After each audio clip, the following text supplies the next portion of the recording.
రాక్షస శాపం. గాయపడిన సింహం. ఒకానొకప్పుడు ఇసబెల్వో అనే ఒక పేద అమ్మాయి తన యజమాని కోసం ఆవులని పశువులని పెంపకం చేసేది. ఇసబెల్కు స్నేహితులు కుటుంబం లేదు. కానీ ఆమె ప్రతి పనిని ఎంతో ప్రావీణ్యంగా చేస్తూ ఉండేది.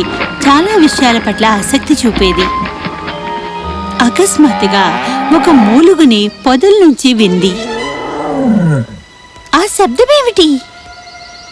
ఆమె శబ్దం ఉన్న దశకు నెమ్మదిగా సంకోచంగా నడిచింది. ఒక సింహం! సింహాన్ని అంత దగ్గరగా చూడడంతో ఇసబెల్ భయపడింది. అయితే చెట్టు యొక్క మూలాల మధ్య సింహం కాలు ఇరుక్కుని పోయింది. ఆమె వెంటనే గ్రహించింది. ఆమె అతని పట్ల బాధపడుతూ నెమ్మదిగా కొంచెం భయపడుతూ ముందుకు కదిలింది. ఆమె దానికి దగ్గరగా వెళ్ళింది. నెమ్మదిగా మరియు స్థిరంగా సింహం కాలును విడిపించింది.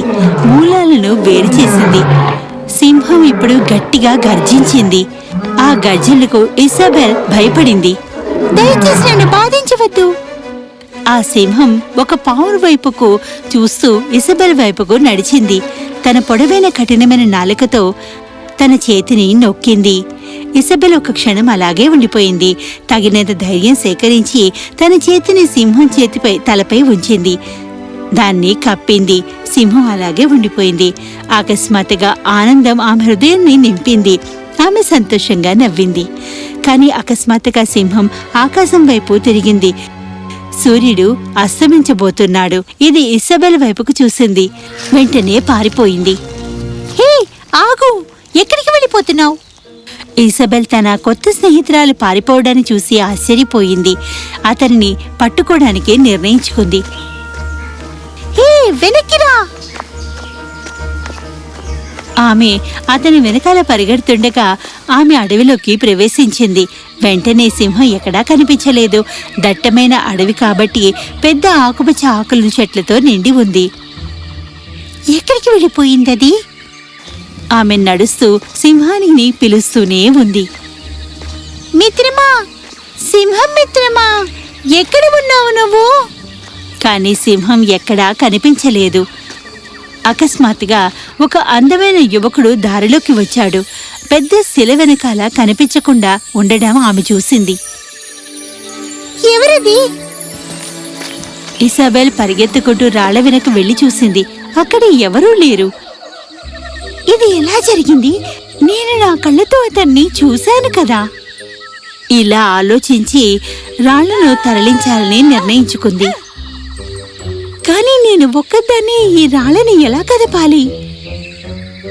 అలా ఆలోచిస్తుండగా ఆమె దగ్గరలో ఉన్న చెట్టు వైపు చూసింది. అద్భుతం!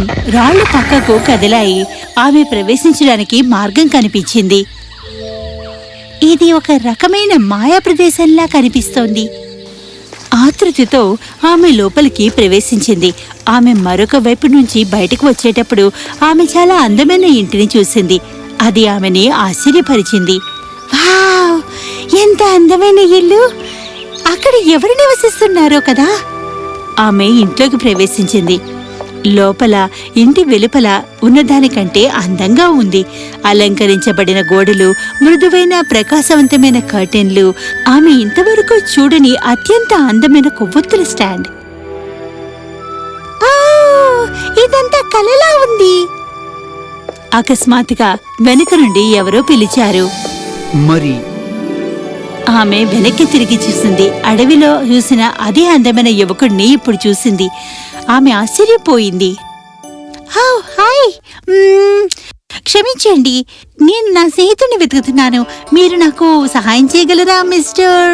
నా పేరు యూజీన్. ఇంకా నీకు నేను తెలుసు. మనం ఇంతకు ముందు కలిశాం. నాకు గుర్తులేదు. మీరు చికిత్స చేసిన ఆ సింహాన్ని నేనే. ఏంటి? ఏం మాట్లాడుతున్నారు మీరు? మీరు సింహమా? మీరేమనుకుంటున్నారో నాకు తెలుసు. ఇది చాలా పెద్ద కథ.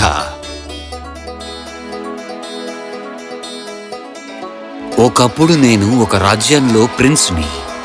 రాజ్యంలోని ప్రజలు నన్ను ఆరాధించేవారు.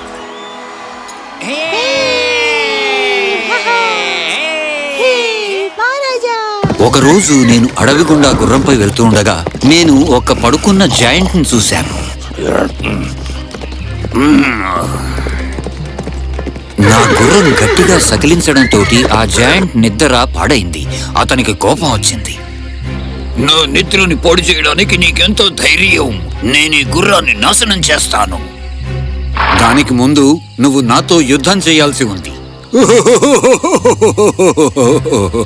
నువ్వు నాతో యుద్ధం చేయగలననుకుంటున్నావా? నాకు తెలుసు, నేనేం పిరికివాణ్ణి కాదు. గట్టిగా యుద్ధం చేయకుండా నేనెప్పుడూ నీకు లొంగను. నా గుర్రానికి ఏదైనా హాని తలపెడదామనుకుంటే నన్ను దాటి వెళ్లాల్సిందే నువ్వు.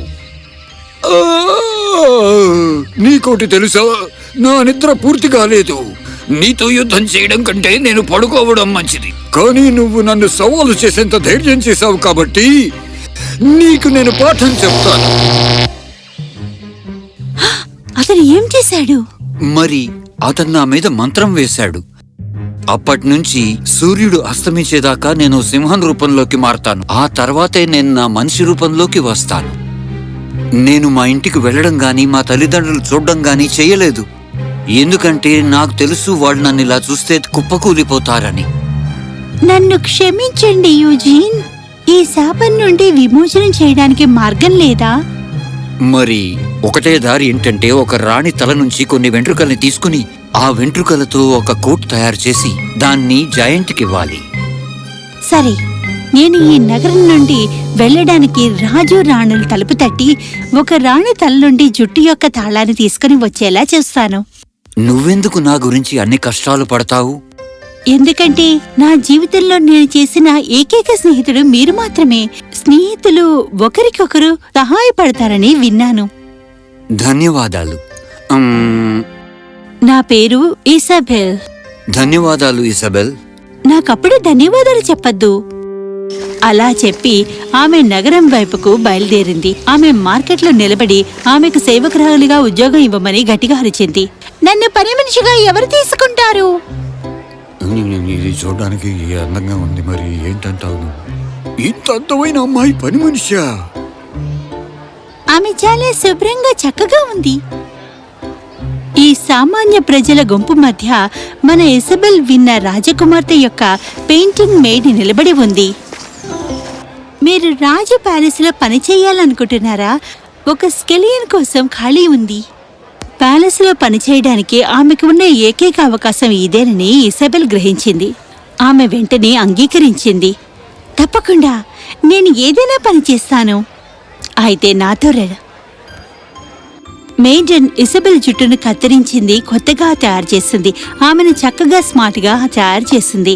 అందరూ ఆమెని మెచ్చుకున్నారు, ప్రశంసించారు.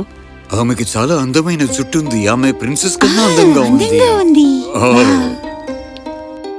చివరికి ఈ విషయం రాణి చివరి వరకు చేరింది. ఆమె ఇసబెల్ కోసం కబురు పంపింది. మహారాణి, మీరు నన్ను పిలిపించారా? ఇసబెల్ తన జుట్టు ఎంత అందంగా ధరించిందో రాణి గమనించింది. నీ జుట్టు నాకు చాలా బాగా నచ్చింది. ఇప్పటి నుండి నువ్వు ఇకపై వంటగదిలో పనిచేయవలసిన అవసరం లేదు. నువ్వు వచ్చి నా జుట్టును దువ్వి దుస్తులు ధరింపచేయి. ఇసబెలకు ఇంత సంతోషం ఎప్పుడూ కలగలేదు. ఆమె వెతుకుతున్న అవకాశమే ఆమె ఎదురుగా వచ్చింది.